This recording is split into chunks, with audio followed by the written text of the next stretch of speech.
What if the betrayal wasn't a setback, but a setup? What if the people you're fighting to keep close are the very ones God is trying to protect you from?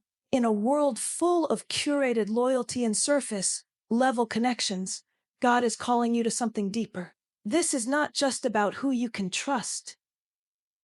It's about who you're becoming in the process of discernment, because real elevation often begins with divine separation. Family, there comes a moment in every believer's life where God does a deep pruning. Not just in your habits, not just in your mindset, but in your relationships. Because there are some journeys you cannot take with everybody. Some destinies require divine separation. You see, it's easy to talk about elevation, but elevation requires evaluation. And the truth is, some of us are trying to step into divine purpose while dragging people who were only assigned to our past. God is calling you higher, but not everyone around you is meant to climb with you. And the weight of fake friendships, it's not just emotional, it's spiritual. Because a fake friend doesn't always show up with bad energy. Sometimes they show up as support but move like sabotage. Sometimes they clap for you in public but compete with you in private. And until you learn to discern the difference between covenant and counterfeit, you will continue to confuse loyalty with limitation. That's why today we're going to speak truthfully. We're going to open our eyes spiritually, because there's freedom in discernment, and there's peace when you learn to let go of what no longer serves the season God has you in. The first truth we must confront is this: fake friends often show up as mirrors, not windows. What does that mean? A mirror reflects you. It shows you only what you want to see, what you already believe, and what you've already become. But a window gives you vision. It allows you to see beyond your current self. Fake friends will often flatter you, agree with you, and enable your dysfunction because it keeps them close to you. Their loyalty is not to your growth, it's to their access. They don't challenge you because your brokenness serves them. They don't speak truth because truth would require change. And if you change, you might outgrow them. So instead of sharpening you, they pacify you. Instead of calling you higher, they keep you comfortable. But God is too intentional about your purpose to let you stay surrounded by voices that numb you instead of nourish you. And here's the revelation: discernment is not about judging people. It's about protecting destiny. Some of you are feeling drained, not because you lack energy, but because you're constantly managing relationships that require you to shrink. You're over-explaining, over-giving, overcompensating, and for what? For proximity, for peace, for a history that no longer aligns with your future. That's not loyalty. That's bondage. And the enemy loves this. He loves to hide his assignments in familiar faces. That's why Judas wasn't a stranger. He was a disciple. He walked with Jesus, ate with Jesus, witnessed miracles with Jesus. But proximity is not proof of alignment. And until you recognize that some connections come to delay and not to develop you, you will keep inviting betrayal to sit at your table because it knows your name. There is a spiritual war over your circle, because your circle influences your confidence. It shapes your perception of God's timing. It echoes in your thoughts when you start questioning your worth. If you're surrounded by people who only feed your ego, but starve your spirit, you will confuse hype for healing. But God is calling you to maturity. He's calling you to peace. He's calling you to wholeness. And that calling comes with a cost: separation. It's okay to walk away without explanation. It's okay to protect your peace. It's okay to release what doesn't reflect the future God showed you in secret. Because fake friendships don't just drain you, they delay you. And this is a season where delay is dangerous. You don't have time to be entangled with people who only love the version of you that's convenient for them. God is unveiling hearts. He's revealing motives. He's answering your prayers for clarity, not through comfort, but through confrontation. Another truth we must wrestle with is this: fake friends often exploit your vulnerability. while pretending to honor it. They don't just listen to your struggles.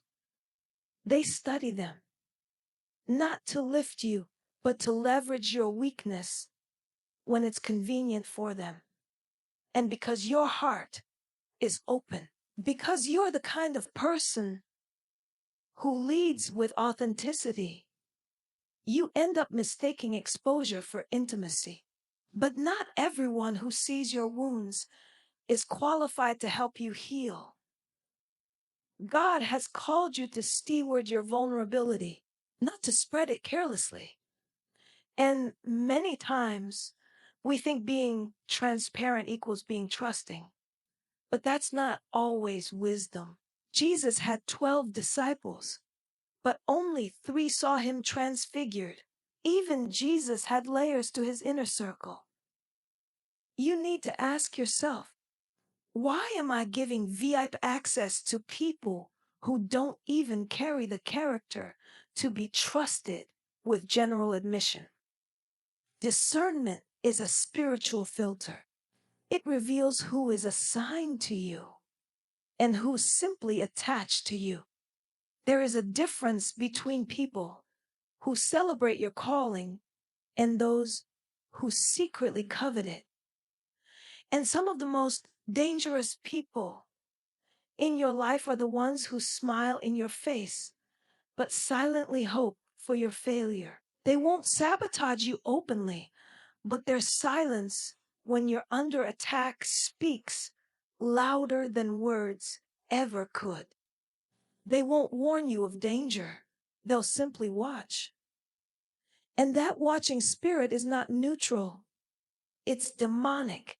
This is why spiritual discernment is not optional in this season. It's essential. Some of you have been praying for peace, but you keep inviting chaos through access. You're asking God for clarity, but you keep ignoring the signs He's already shown you. The truth is, God has already revealed who's for you and who's against you, but your loyalty to comfort is clouding your vision. And I hear the Holy Spirit saying, I'm not trying to destroy your relationships. I'm trying to protect your purpose. You see, spiritual maturity will cost you popularity. When you start choosing alignment over attachment, you will lose some crowds, but you will gain clarity. You will feel lonely, but you will walk in freedom. God never called you to fit in.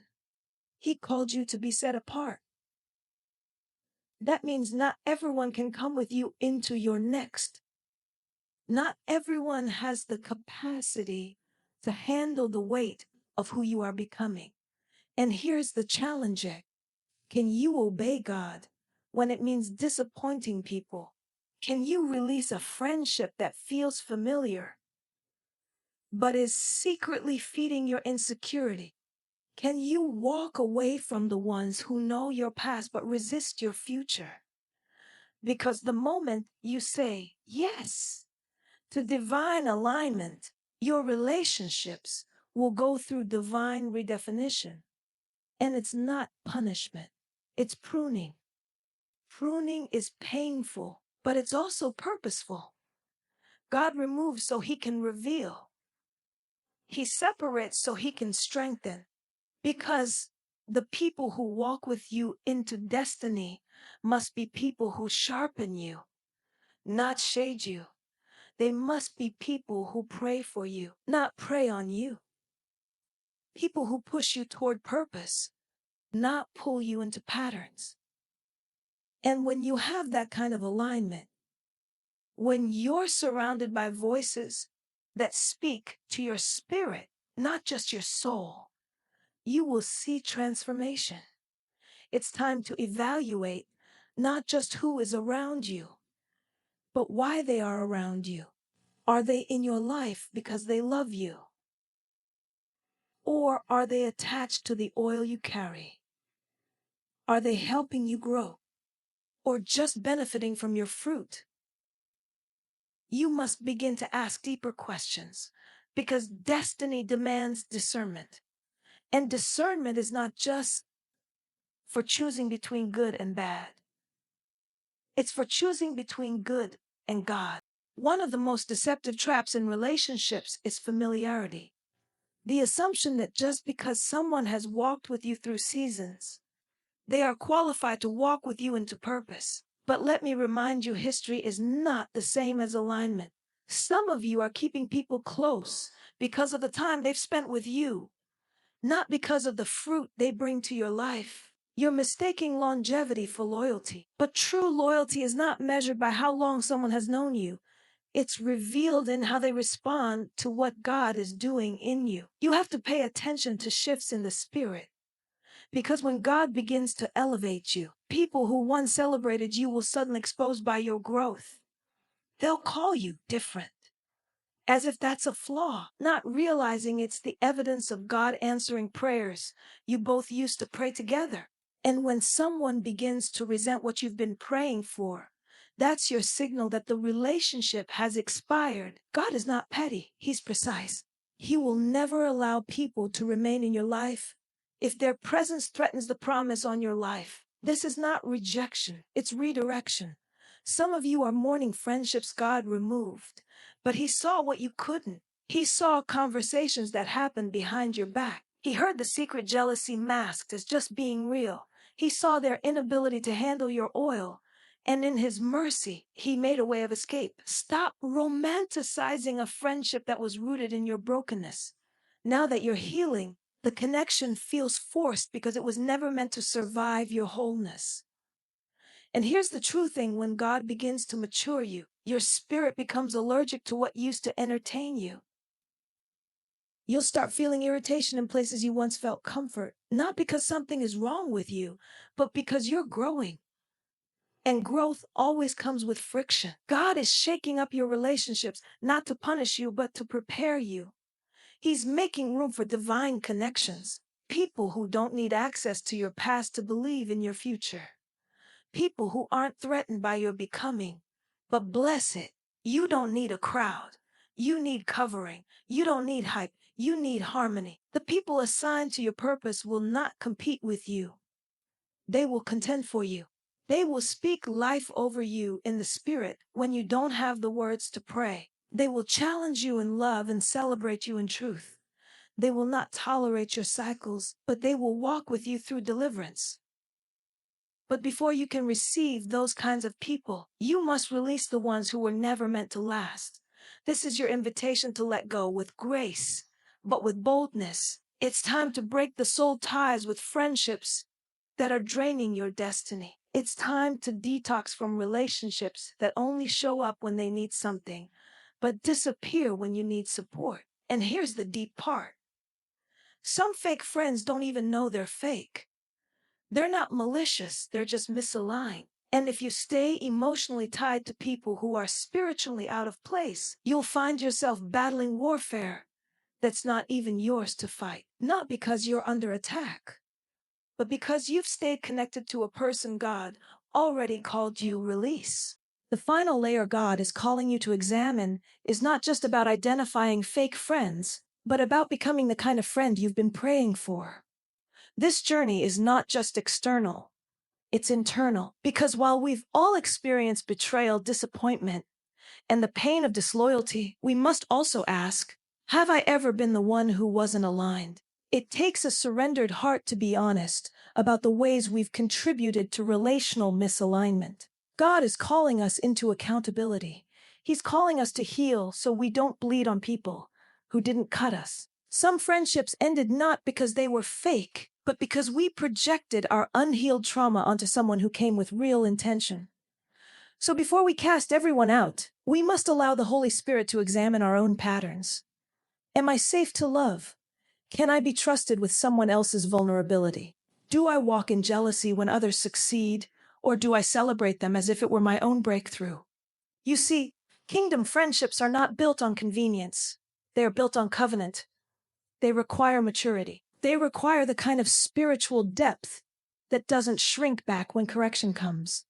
Fake friends flatter you to control you, Covenant friends correct you to protect you.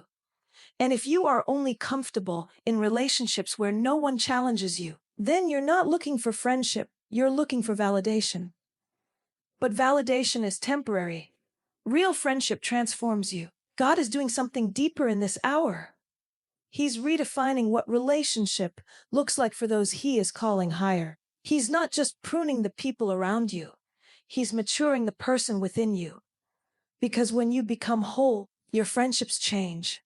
You stop seeking people to fill the void only God can occupy. You stop overextending yourself to be chosen. You stop tolerating inconsistency out of fear of abandonment. You start moving from a place of identity, not insecurity. When you understand who you are in God, you become less desperate for counterfeit connections. You recognize that some relationships are assignments, not alignments. Some are seasonal, not lifelong. And you stop forcing forever from people who were only meant to teach you a lesson. There is grace for those friendships, but there's also release. You can love someone and still let them go. You can forgive and still create boundaries. You can honor what was and still protect what is. This is how you move in wisdom and authority. This is how you guard your peace without building walls around your heart. Because the goal is not isolation, the goal is elevation. And in order to elevate, you must travel light. You must discern who's adding weight and who's adding worth. You must walk closely with those who draw you closer to Christ, and lovingly distance yourself from those who confuse your spirit. There is a version of you that thrives in clarity, that moves boldly in purpose, that is no longer distracted by the voices of confusion or the bonds of unhealthy loyalty. That version of you is rising. That version of you is discerning. And that version of you understands this truth. Not everyone can go with you, and that's okay. Because when you finally step into the fullness of who you are, God will surround you with people who don't just see your light. They protect it, they fan it, and they reflect it.